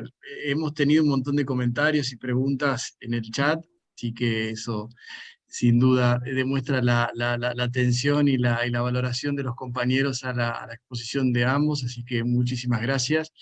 Vamos a elegir dos preguntas a cada uno, así que vamos a arrancar una pregunta para el compañero Alejandro Otero. El compañero Patricio Felipe consulta en relación al proyecto de impuesto a la renta inesperada, en qué estado quedó y del cual bueno, se han beneficiado determinados contribuyentes, menciona, producto de la guerra, y si considera que esta es una herramienta sencilla de implementar a fin de lograr una mejor redistribución de las riquezas. Bueno, primero, antes que nada, quiero felicitar a Esther por su presentación, realmente ha sido muy clara, muy ilustrativa, y sorprendido además porque han sido perfectamente complementarias las dos presentaciones. Creo que si hubiéramos ensayado no salía tan bien, seguramente. Así que... Exactamente, fue brillante.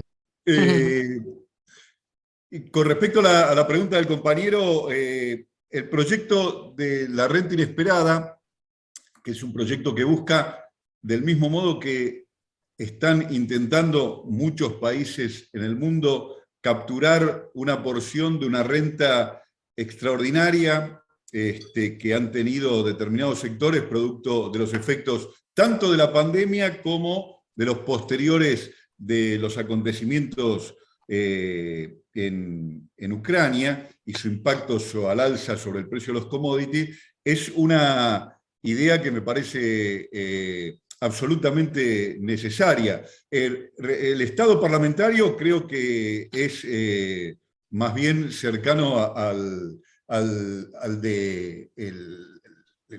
no avance, digamos. La iniciativa está allí, más allá de algunas cuestiones técnicas que pueda tener el proyecto, creo que no ha sido considerado, y de nuevo se muestra ahí que hay una cuestión política y de relación de fuerzas en relación a esta cuestión. En todo el mundo el tema es impulsado por los sectores populares y resistido por los sectores dominantes y básicamente por aquellos que se han beneficiado por esta situación. Ahora, que desde el punto de vista conceptual no admite la menor duda una iniciativa de esas características, no cabe duda. Déjenme recordar algo. En épocas del primer peronismo, hablando de mediados del siglo pasado, una de las reformas que introdujo el peronismo al sistema tributario, que lo dotó de una progresividad que entonces no tenía, fue que la renta en cabeza de las personas humanas y de las personas jurídicas se gravaba de tres maneras diferentes. Una cosa era lo que en aquel entonces llamaban el impuesto a los réditos, hoy el impuesto a las ganancias. Otra cosa era el impuesto a las ganancias extraordinarias, era un gravamen permanente, es decir, aquellas personas que tenían una actividad habitual, que obtenía por una determinada circunstancia una utilidad inesperada, extraordinaria, por encima de la media, era gravada de un modo diferencial y más gravoso que aquellas rentas que eran habituales y normales. Distinguía nuestro sistema tributario las rentas normales de aquellas que eran extraordinarias. Eso ya existía a mediados del siglo pasado. Y además una tercera cuestión, que era las ganancias eventuales, que gravaban aquellos beneficios que no eran habituales y se obtenían de una circunstancia particular, como por ejemplo podría ser el resultado de ganar la lotería, el juego de azar o un beneficio por única vez que no tiene habitualidad. Los tres tipos de renta diferenciado agravados por nuestro sistema tributario. La supuesta evolución y modernización posterior hizo de esos tres una sola cosa que hoy graba de manera indiferenciada, o sea, del mismo modo, aquello que es extraordinario que aquello que es habitual. No resiste el menor análisis, ¿verdad? Ese fue uno de los caminos por los cuales el sistema tributario argentino y el impuesto a las ganancias perdieron progresividad en nuestro país. Gracias, Alejandro. Ahora, para la compañera Esther, tenemos una pregunta de qué opinión le merece en cuanto a la distribución de riqueza, en cuanto a la activación de los sectores populares durante la gestión del presidente Getúlio Vargas. Ok. Uma pergunta importante do ponto de vista histórico. Una pregunta importante desde el punto de vista histórico. El presidente Getúlio Vargas tuvo dos periodos relevantes en la economía brasileña, de 30 a 45, y después al final de los años, al inicio de los años 50 hasta 54. Son dos periodos distintos, pero desde el punto de vista del fortalecimiento de un Estado desarrollista fueron los dos centrales. Entonces, él,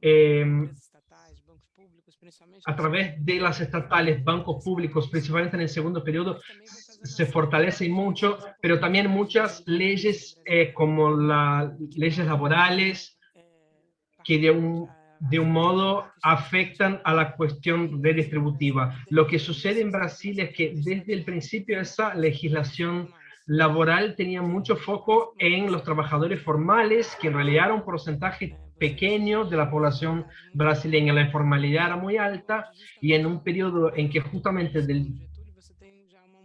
del primer periodo de Getúlio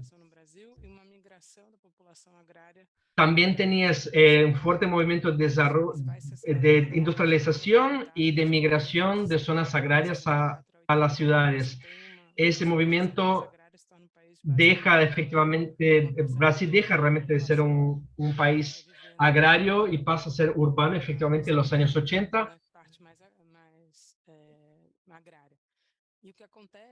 Y lo que sucede es que si por un lado la legislación laboral protege los trabajadores formales, por otro lado favoreció a que una cantidad muy grande de personas no tengan acceso al trabajo formal y por ende no a los derechos. Esa situación se empeora mucho en la época de la dictadura. Algunos derechos que ya se habían conquistado se perdieron durante la dictadura, como de los gobiernos de Getúlio y también de Juscelino Kubitschek.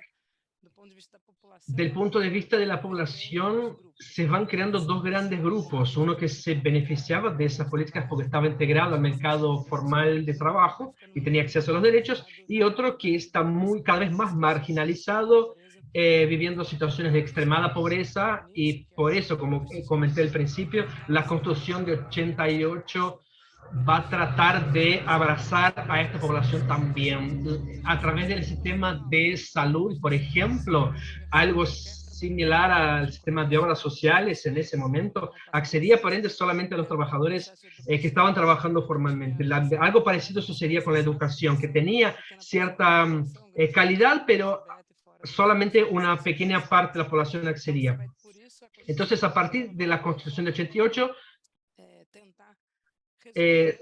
la Constitución intenta empezar a resolver este problema de la marginalización. En ese sentido, por eso digo que ese momento desarrollista fue muy importante para gran parte de la sociedad, que por supuesto no se agravó mucho más en el gobierno militar, pero sentó los cementos que después se reflejaron en la Constitución de 88. Entonces, no sé si eso contesta la pregunta, pero quería reforzar un poco por qué hice esa distinción entre el momento desarrollista del momento de bienestar social, que es a partir del 88. Muchas gracias, Esther. Sí, muy claro. Pasamos a una pregunta para Alejandro. En relación a, podemos hacer dos en una, capaz que son cortitas. ¿Algún comentario, supongo que apunta al impuesto a las ganancias sobre los asalariados? ¿Puede reemplazar ese tributo? Y después, si sabés el porcentaje que representan los tributos a la exportación, supongo que sobre el PBI o bueno, o sobre el total de recaudación. Perfecto. Bueno, para responder entonces me valgo de algunos cuadros que quedaron antes. Un cuadro que quedó antes sin mostrar lo voy a poner de fondo allí. Y vamos a contestar. Respecto de la primera cuestión, en la Argentina, al igual que Brasil, mostró un cuadro recién Esther muy interesante. En el impuesto a las ganancias de personas humanas, quien mayor contribuye son los asalariados. Las personas adineradas, como sabemos, no tienen sus ingresos de salarios, las personas humanas, tienen otro tipo de rentas.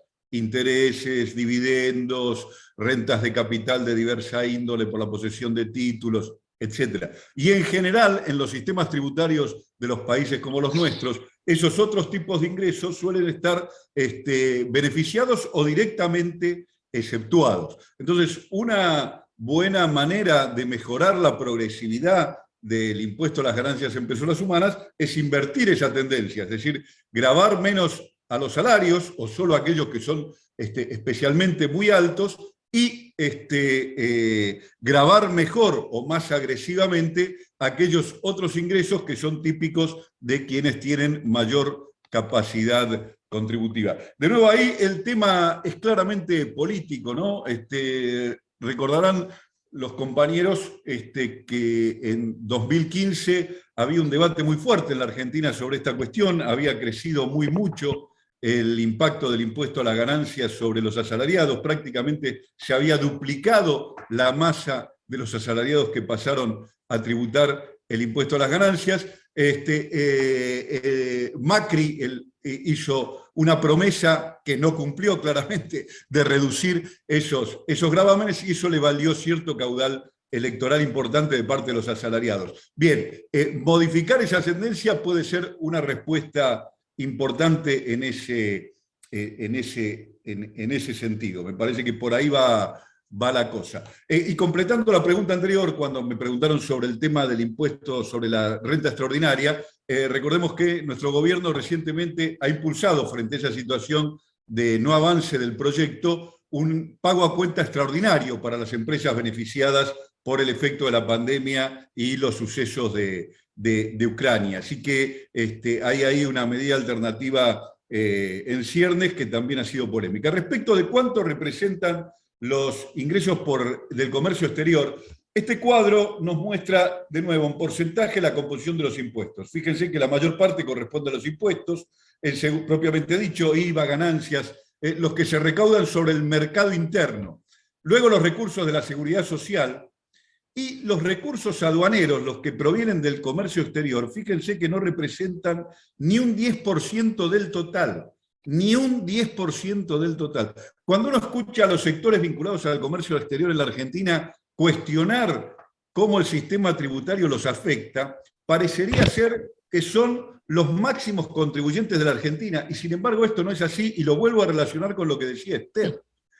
El financiamiento del Estado en materia tributaria en la Argentina, como en la mayor parte de los países del mundo, y también bien lo mostraba un gráfico de Esther recién, proviene del mercado interno.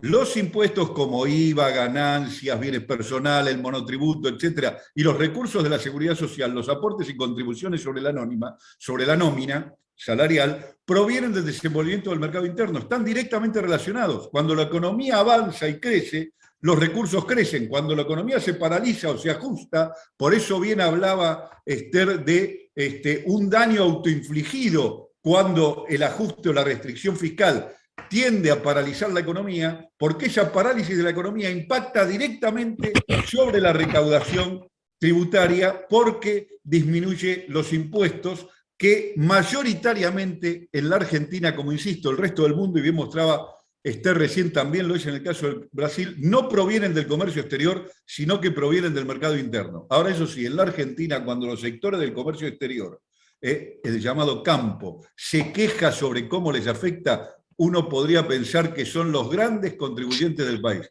Pues nada que ver, ni el 10% del total. Muchas gracias, Alejandro. Juan Pablo, posso só fazer um pequeno comentário sobre o Brasil Sí, em por relação a supuesto. isso? No Brasil, também, na década de 90, houve uma total isenção das exportações. No Brasil, as exportações não pagam nenhum imposto, inclusive... No pagaba ningún impuesto, incluidos los productos primarios. Y ahora, con ese aumento del precio del petróleo, Petrobras, que pasó a ser una empresa para los accionistas, distribuyó 80.000 millones de reales de ganancias a los accionistas, y Brasil hizo una medida de exención tributaria para bajar el precio de los combustibles. Entonces estamos en una situación absurda de total transferencia de rentas a la inversa en Brasil. Se distribuyen las ganancias de Petrobras para que Petrobras pueda cobrar el precio de combustible en dólar sin pagar impuesto en lo que es exportado, nada, no se paga nada, y el gobierno disminuye impuestos de los estados, de las provincias, ¿no? Los estados, para poder disminuir el precio del combustible. Entonces, por efectos electorales. Entonces, hay una exención que podía haberse simplemente compensado con una parte muy menor de la ganancia de la propia Petrobras. Creo que hay otra pregunta más, pero solo quería contextualizar para reforzar el punto de Alejandro, porque encaja justito. Muchas gracias, Esther. Sí, una medida regresiva sin duda lo que planteas. Muchas gracias por tu comentario. Sí, y agregamos justo, bueno, ligado a eso, acá el compañero Adrián, Brasil, pregunta qué le valoran los sectores dominantes a Bolsonaro, ¿no? Porque apoiam Bolsonaro nesse sentido? Ou... Sim. Ok. É uma boa pergunta. Es una muy buena pregunta. Pero, de hecho, he participado de un debate reciente con un economista más liberal, y él decía, no, el gobierno Bolsonaro es un desastre en todo, excepto en la economía. Entonces me pareció raro. Y le digo, no, porque pudo reducir el déficit público, aumentó la ganancia de las empresas, y había otra más, el comercio exterior cambió, el peso fue sobre los trabajadores, claramente, el salario vale mucho menos, y a través de cortes en áreas sociales que hizo con que vuelva el hambre a Brasil. Entonces, alguien evaluar que la economía en Brasil va mejor es muy raro.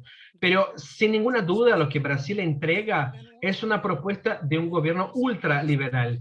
No solamente de extrema derecha, de parte de la pauta conservadora, pero también del punto de vista económico, entregó para un Chicago Boy, que es un extremo de los economistas liberales brasileños. Tanto es así que en este momento, por increíble que pueda sonar, los propios apoyadores del expresidente Fernando Henrique Cardoso están ahora todos apoyando a Lula por el tamaño de tanto lo antidemocrático que es Bolsonaro. Pero los sectores productivos que apoyan a Bolsonaro no es el sector industrial, que está terminando en Brasil,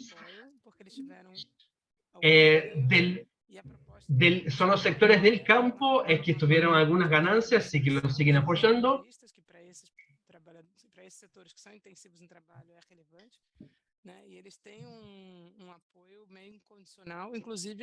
El apoyo de estos sectores del agro es bastante incondicional, tanto es así que la Corte Suprema tuvo que intervenir porque, como sabrán quizás ustedes, estaban tratando de implementar un autogolpe en Brasil.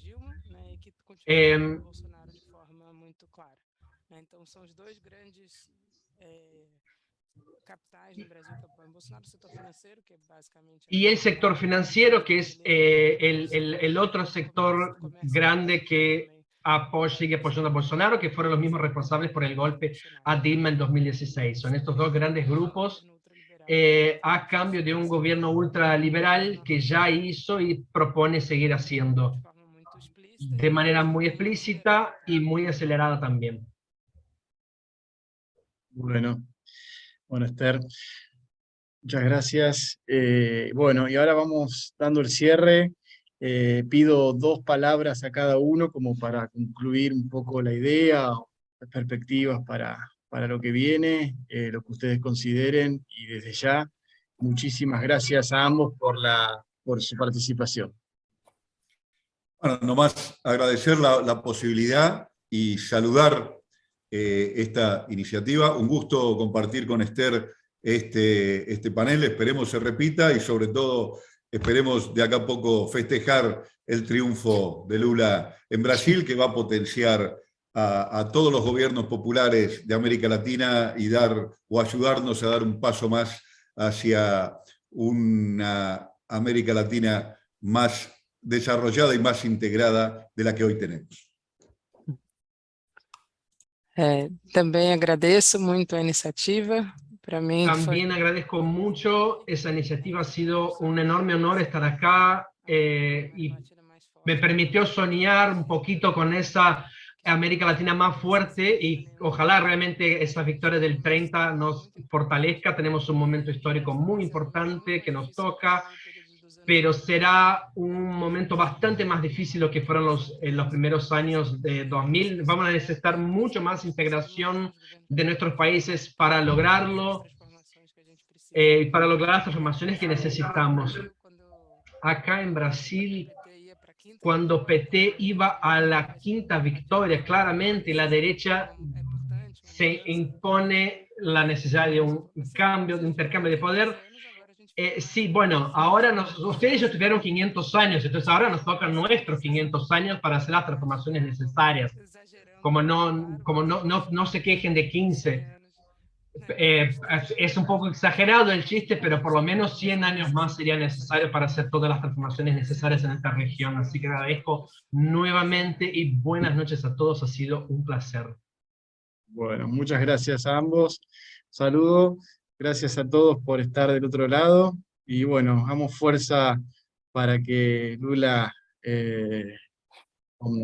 concluya su éxito, que sin duda va a llegar el 30 de octubre. Un abrazo, y bueno, y hago el cierre formal del curso. Muchas gracias a todos los del Instituto Lula e Instituto Patria por acompañarnos, y espero que sigamos encontrándonos en otros cursos más adelante. Muchas gracias a todos, no solo los docentes que estuvieron en todas las clases, sino a todos los colaboradores técnicos y de las comisiones, de ambas comisiones que nos acompañaron. Muchas gracias a todos y a todas.